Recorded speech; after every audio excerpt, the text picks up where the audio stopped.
الحمد لله نحمده ونستعينه ونستغفره ونعوذ بالله من شرور أنفسنا ومن سيئات أعمالنا من يهده الله فلا مضل له ومن يضلله فلا هادي له وأشهد أن لا إله إلا الله وحده لا شريك له وأشهد أن محمدًا عبده ورسوله أما بعد فإن خير الحديث كتاب الله وخير الهدي هدي محمد صلى الله عليه وسلم وشر الأمور محدثاتها وكل محدثة بدعة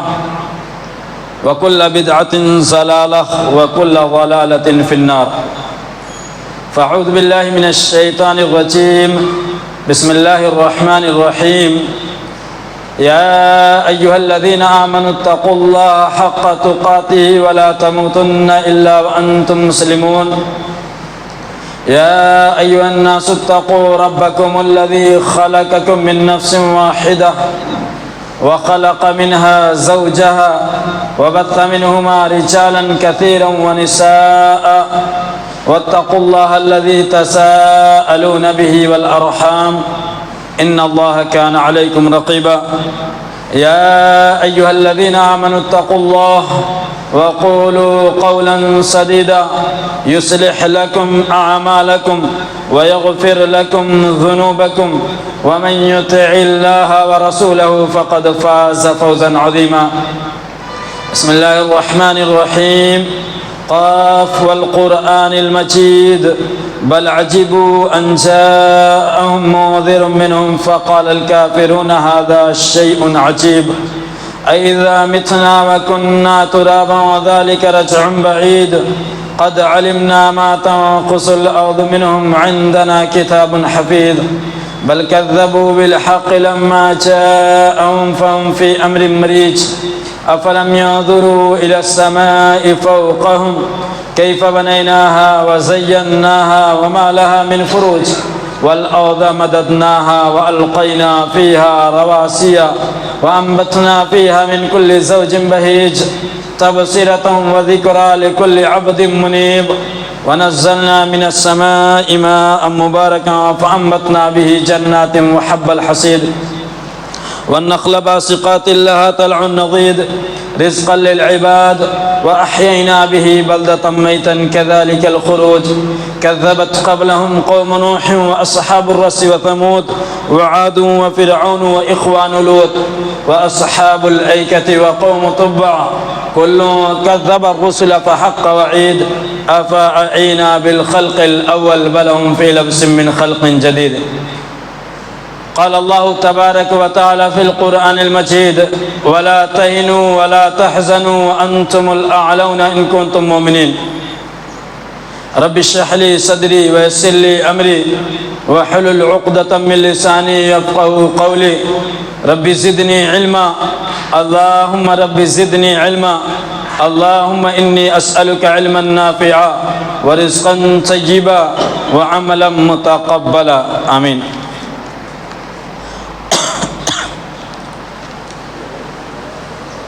حاضرین جمعہ، تمام قسم کی تعریف و توصیف، کبریائی، بڑائی، بزرگی اللہ وحدہ لا شریک، خالق کائنات، مالک ارض و سما،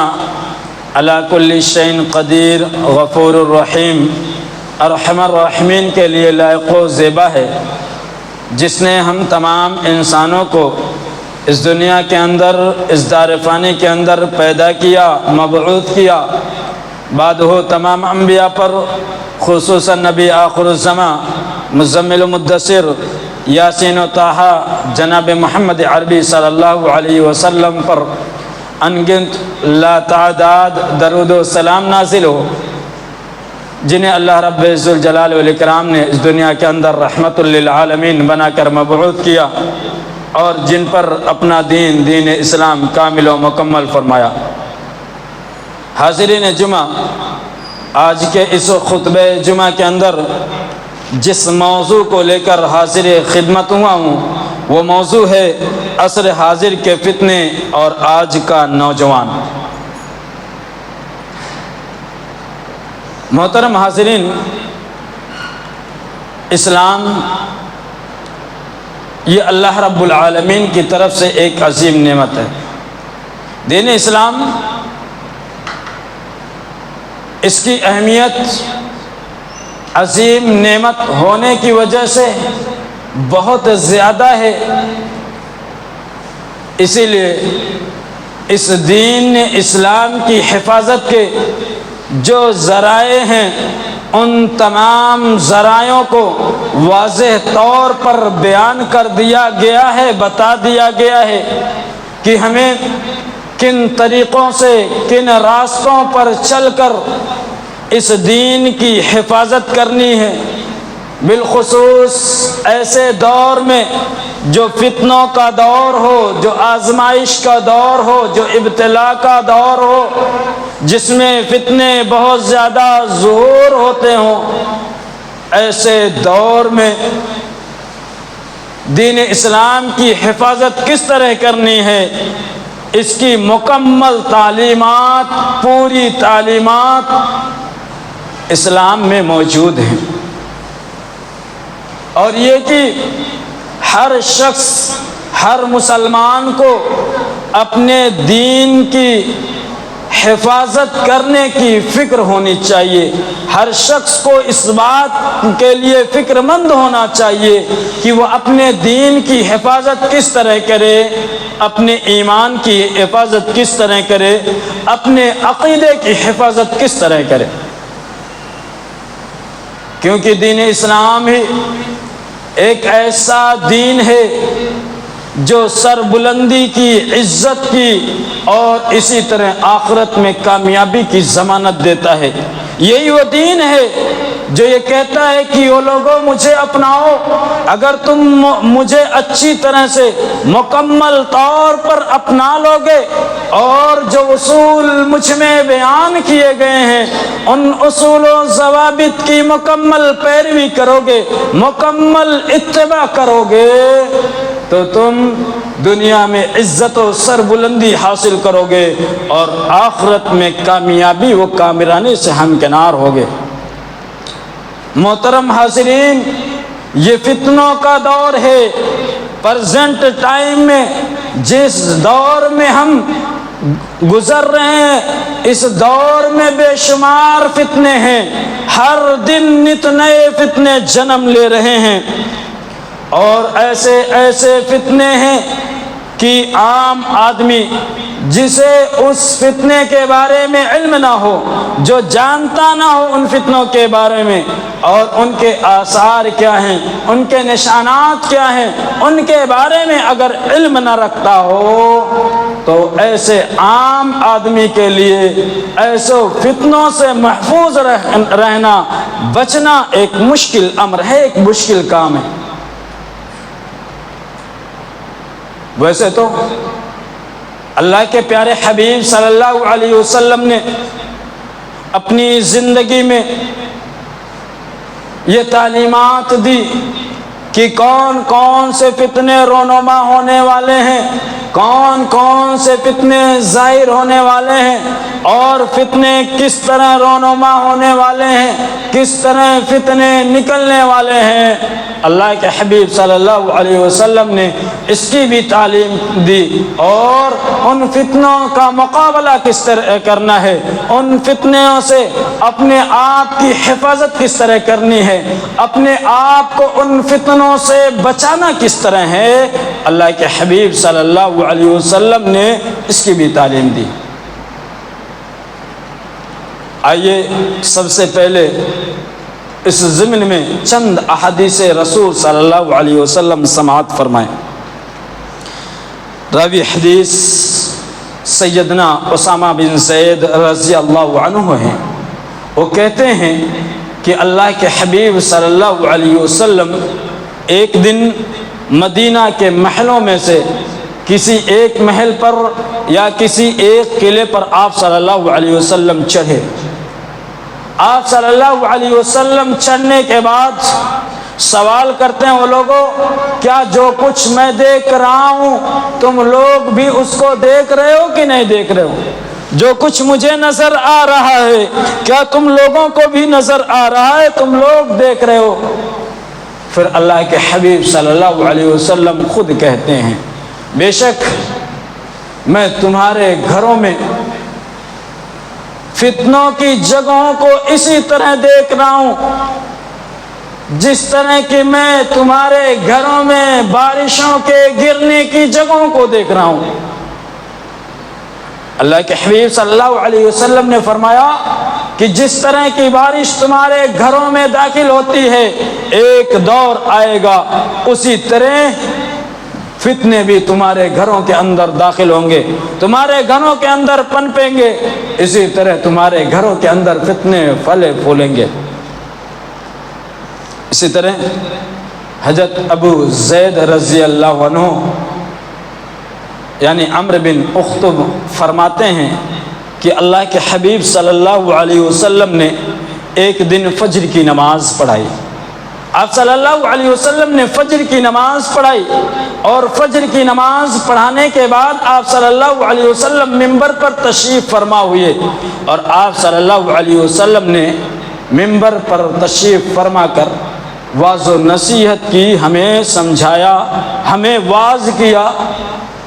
اور واعظ کیا، اتنی دیر واعظ کیا کہ ظہر کا وقت آ گیا، ظہر کا ٹائم آ گیا۔ اللہ کے حبیب صلی اللہ علیہ وسلم نے منبر سے اترے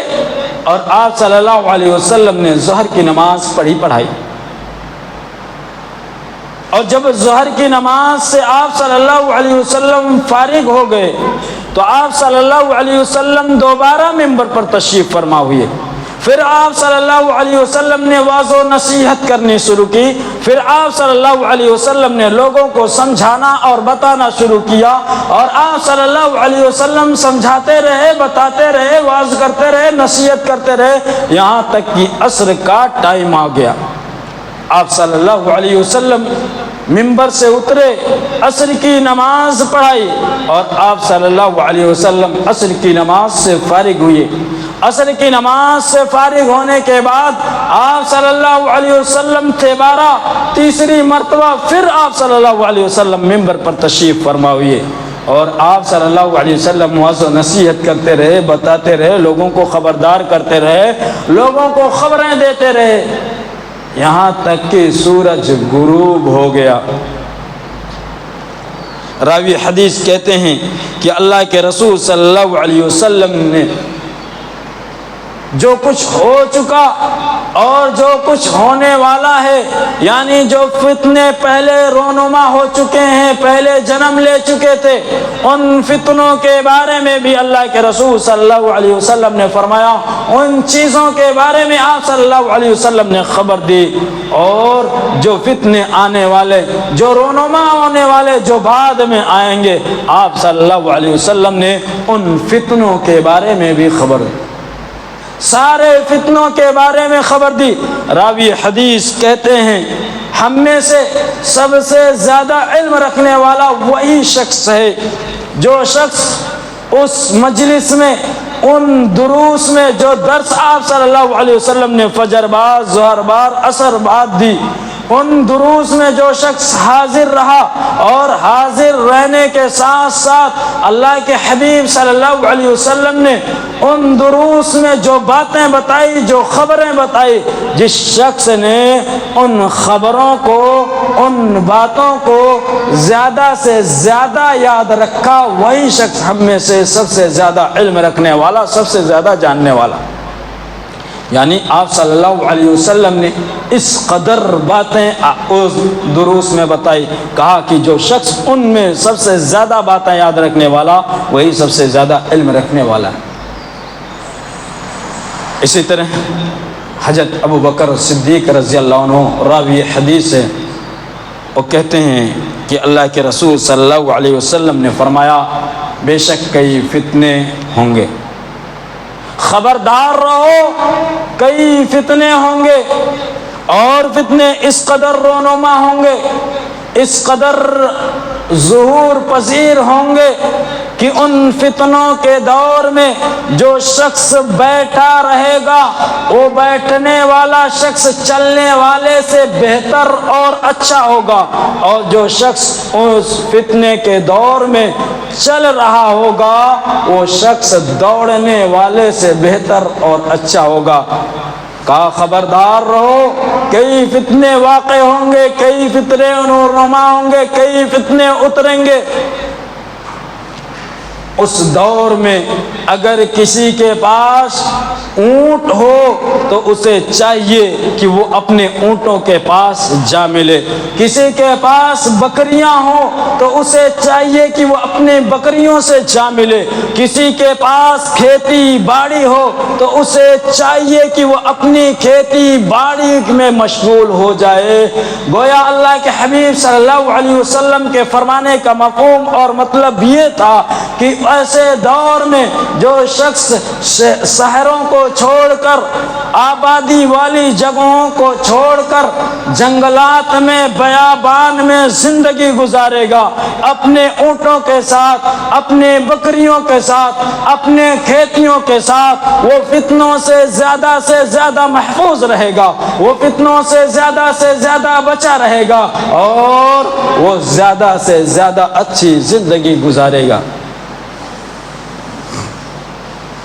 ایک سوال کرنے والے شخص نے سوال کیا،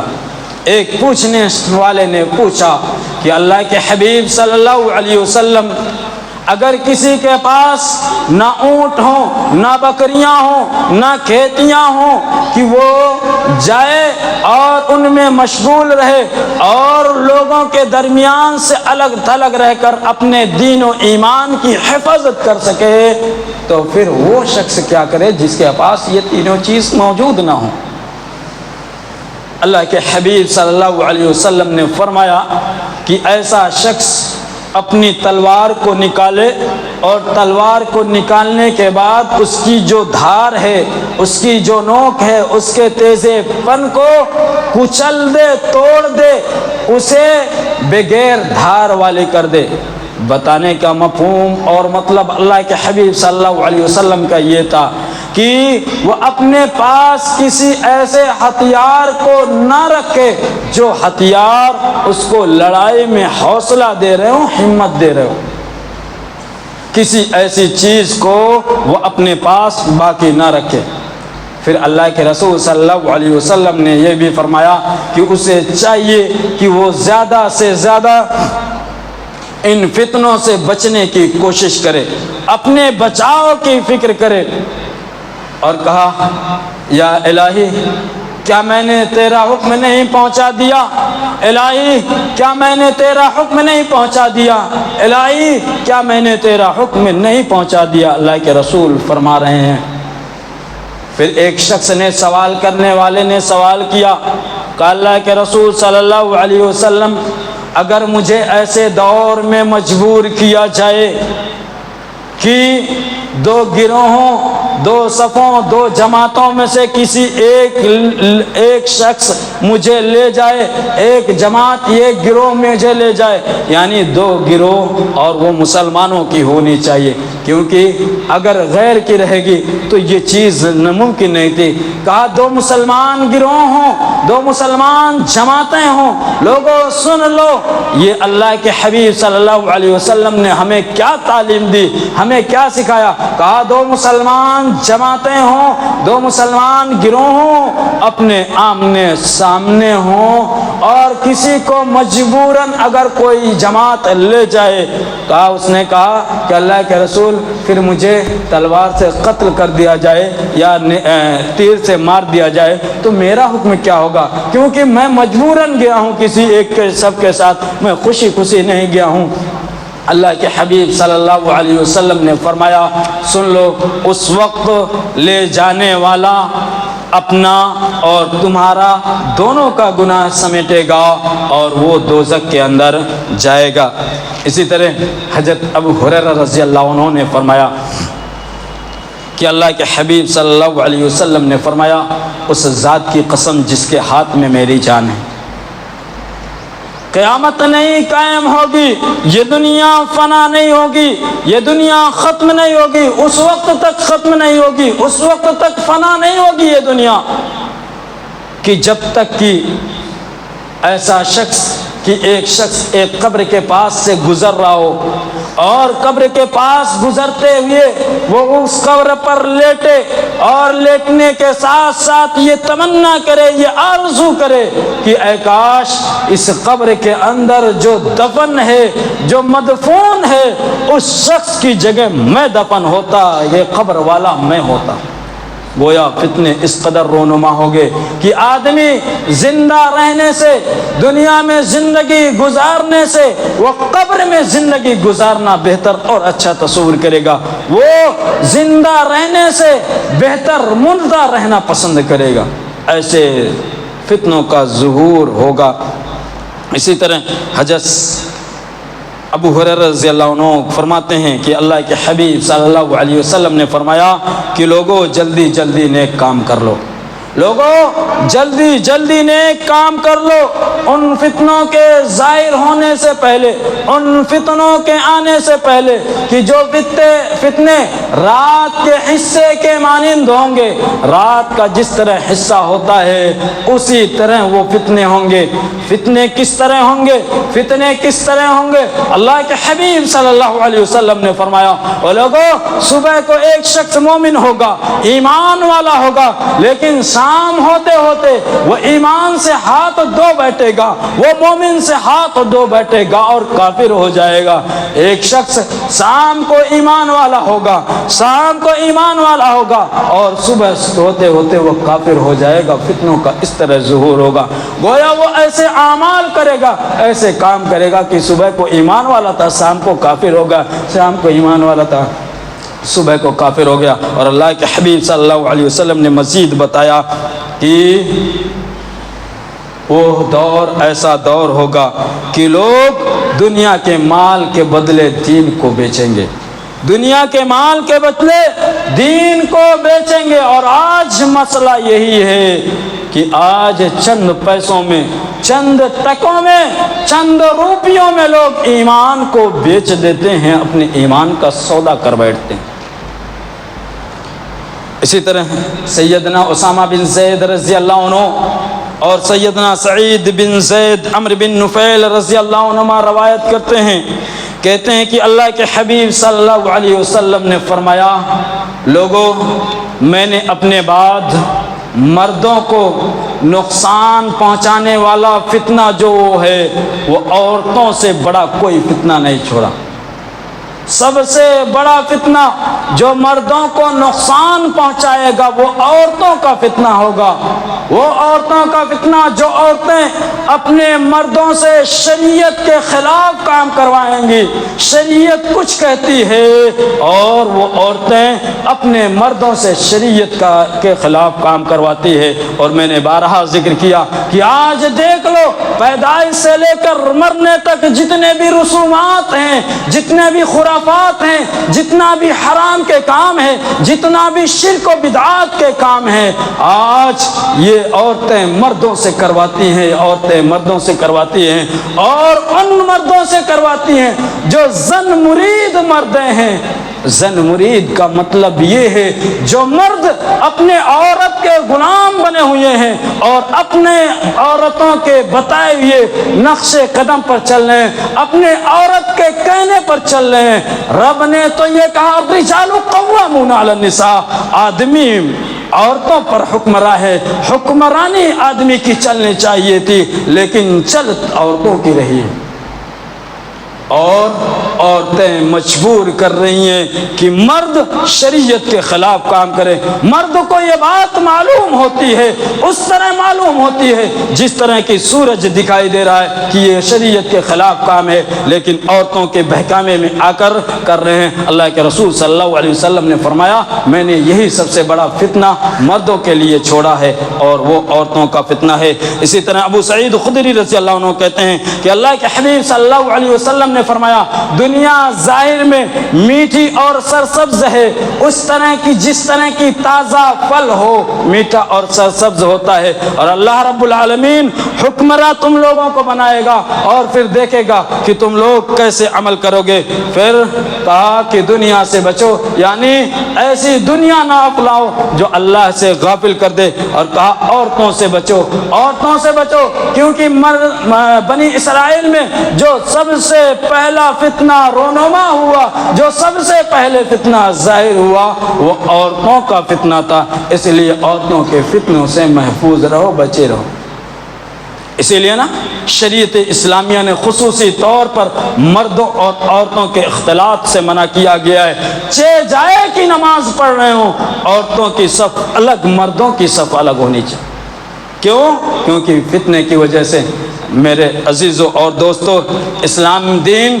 یہ ایک عظیم دین ہے، اس کی عظمت اگر جاننی ہو تو ان صحابہ کرام رضوان اللہ علیہم اجمعین کی زندگیوں کو پڑھو، جنہوں نے اس دین اسلام کی خاطر اپنا تن دھن مال و دولت سب کچھ لٹایا، لیکن سب کچھ لٹا کر اس دین کی حفاظت کی، اس دین کو بچائے رکھا، اس دین پر چلتے رہے۔ ہاں انہیں خوف بھی دلایا گیا، انہیں مارا بھی گیا، دھمکایا بھی گیا، ڈرایا بھی گیا، انہیں بھوکوں میں بھی رکھا گیا، انہیں لالچ بھی دی گئی، لیکن ساری اذیتیں، ساری تکلیفیں صحابہ کرام اور صحابیات کو دینے کے باوجود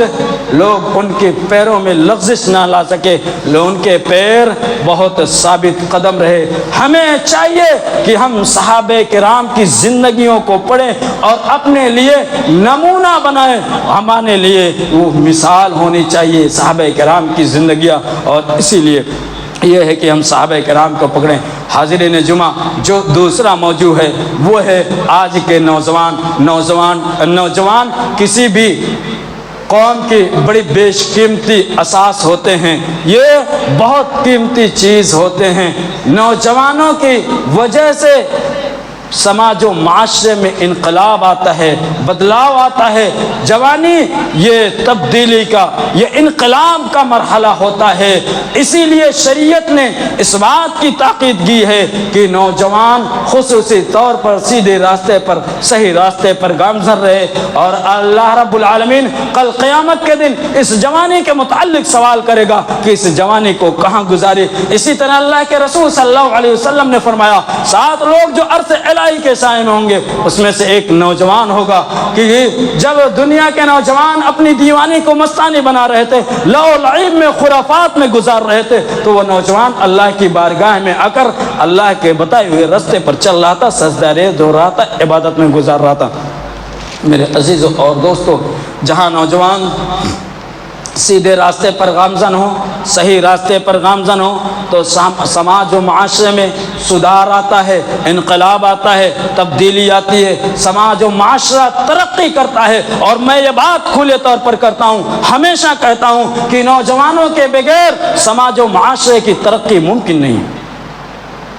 وہیں یہ بات ہے کہ نیا خون ہونے کی وجہ سے، نئی امنگ ہونے کی وجہ سے، کم تجربہ ہونے کی وجہ سے، زیادہ جذبات ہونے کی وجہ سے بسا اوقات شیطان نوجوانوں کو فتنے میں مبتلا کر دیتا ہے۔ اسی لیے سماج و معاشرے کے ذمہ دار لوگوں کو چاہیے کہ جب وہ نوجوانوں کو بگڑتا ہوا دیکھے، صحیح راستے سے بھٹکتا ہوا دیکھے، تو چاہیے کہ نوجوانوں کی رہنمائی کرے اچھی راہ کی طرف۔ یہ سماج و معاشرے کے ذمہ دار طبقہ کی ذمہ داری ہوتی ہے کہ ان کی صحیح رہنمائی کرے، صحیح راستے کی طرف ان کو گامزن کرے۔ اور نوجوانوں کو بھی چاہیے کہ وہ اس بات کا احساس اپنے دل میں پیدا کریں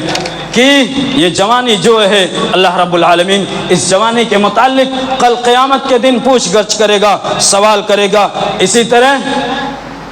اس بات کو بھی اپنے ذہن میں رکھنا چاہیے کہ یقیناً عزت و بلندی، سر بلندی وہ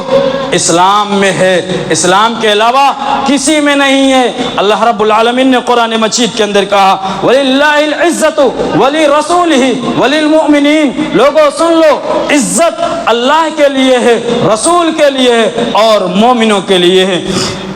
اور اللہ کے حبیب صلی اللہ علیہ وسلم نے ایک مشہور حدیث بیان کی. آپ صلی اللہ علیہ وسلم نے اس حدیث کو بیان کرتے ہوئے ذلت کا تذکرہ کیا, ذلت و خواری کا تذکرہ کیا, اور پھر ذلت سے عزت کی طرف کس طرح لوٹنا ہے, اگر ذلت ہے تو عزت کس طرح پانی ہے, اس کا تذکرہ کرتے ہوئے اللہ کے رسول صلی اللہ علیہ وسلم نے فرمایا حتی ترجعوا الی دینکم, لوگو تم ذلت سے عزت اس وقت تک نہیں پا سکتے کہ جب تک تم دین اسلام کی طرف نہ پلٹو, دین اسلام کی طرف جب تک نہ لوٹو گے تب تک عزت نہیں پا سکتے. اسی طرح حضرت عمر رضی اللہ عنہ کا قول ہے, وہ فرماتے ہیں کہ عزت کے بارے میں کہتے ہیں نحن قوم اعزنا اللہ بالاسلام, کہ ہم وہ قوم ہیں جنہیں اللہ رب العالمین نے اسلام کے ذریعہ عزت بخشی. نحن قوم اعزنا اللہ بالاسلام, اسلام کے ذریعہ اللہ رب العالمین نے ہمیں عزت بخشی. مہما ابتغینا العزت فی غیرہ اذن اللہ, اگر ہم اسلام کے علاوہ دوسرے میں عزت تلاش کرنا شروع کریں گے, ہم یہ چاہیں گے کہ ہم غیروں کے تہذیب, غیروں کے تمدن, غیروں کے کلچر کو اپنائیں, غیروں کے اوڑھنے بیچنے رسم و رواج کو اپنائیں, تو ہم ذلیل ہو جائیں گے, ہم ذلیل ہو جائیں گے. ہم غیروں کا جب بھی رسم و رواج کو اپنائے ہیں, غیروں کے کلچر کو اپنائے ہیں, تو آج ہم ذلیل ہیں اور یقیناً ذلیل ہیں. جہاں بھی اپناتے ہیں, چاہے وہ شادی بیاہ کا مسئلہ ہو یا دوسرے مسئلہ ہو, جہاں ہم نے غیروں کے کلچر کو اپنایا, آج ہم دنیا میں ذلیل و خوار ہیں. نتیجہ یہ ہے کہ 45 سال کی بچیاں گھروں میں بیٹھی ہوتی ہے, شادی بیاہ نہیں ہوتا. وجہ کیا ہے؟ ہم نے غیروں کے کلچر کو اپنا لیا. اسلام کے ذریعہ عزت ملے گی اور اسلام ہی عزت دینے والا ہے, اور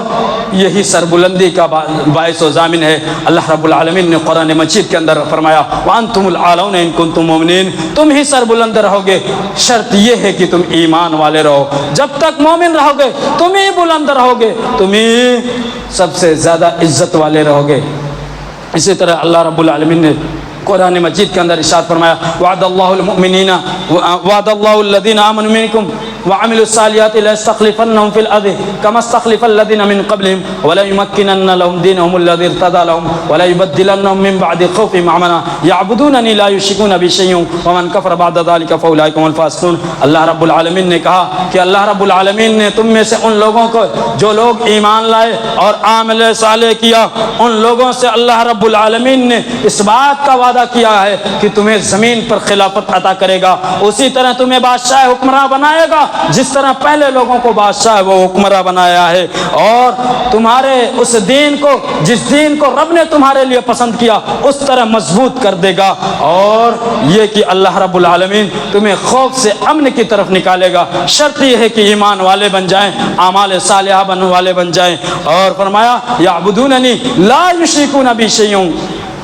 اور شرط یہ ہے کہ صرف اللہ کی عبادت کریں اور اس کے ساتھ کسی کو شریک نہ کریں. اگر ہم شرک کرنے لگیں گے تو دنیا میں ذلیل و خوار ہو جائیں گے. اور آج ہماری ذلت و خواری کا ایک جو سبب ہے وہ یہ ہے کہ مسلمانوں میں شرک زیادہ سے زیادہ پایا جانے لگا. اور رب نے کہا جب شرک کرنے لگو گے تو پھر ذلیل و خوار ہو جاؤ گے, تمہارے اوپر خوف مسلط ہوگا, تم خلافت سے ہٹا دیے جاؤ گے. اور کہا ومن کفر بعد ذلک فاولئک هم الفاسقون, جو اس کے بعد کفر کرے وہی فاسق ہے. محترم حاضرین, موجودہ دور یہ فتنوں کا دور ہے. اس فتنوں کے دور میں اسلام کے ایک اصول پر بھی اور عمل کریں, اور وہ اصول یہ ہے من حسن اسلام المرء ترکہ ما لا یعنیہ, کہ اسلام کے ماننے والوں کی جو ایک خوبصورتی ہے وہ ایک خوبصورتی یہ ہے کہ وہ بیجا کے بحث و مباحثہ میں نہیں پڑتے, وہ بیجا کے بحث و مباحثہ میں نہیں پڑتے جو لایانی باتیں ہوتی. اور آج ہمارے نوجوان بیجا گفتگو میں لگے ہوئے ہیں, ایسے بحث و مباحثہ میں لگے ہوئے ہیں جو اس کا تعلق ہم سے نہیں. اور نتیجتاً یہ ہے کہ آج ہم اسلام کا دفاع کرنے والے کے ساتھ نہ دیتے ہیں اور نہ اسلام کا دفاع کرتے ہیں, بلکہ ہم ان لوگوں کا آج ساتھ دے رہے ہیں جو معتزلہ ہے, جو خوارج ہے, جو رافضی ہیں. اور وہ رافضی جو صحابہ کرام کے دشمن ہیں, وہ صحابہ کرام جنہوں نے اسلام کی سربلندی کے لیے سب کچھ لٹا دیا. ہاں میں کھلے طور پر کر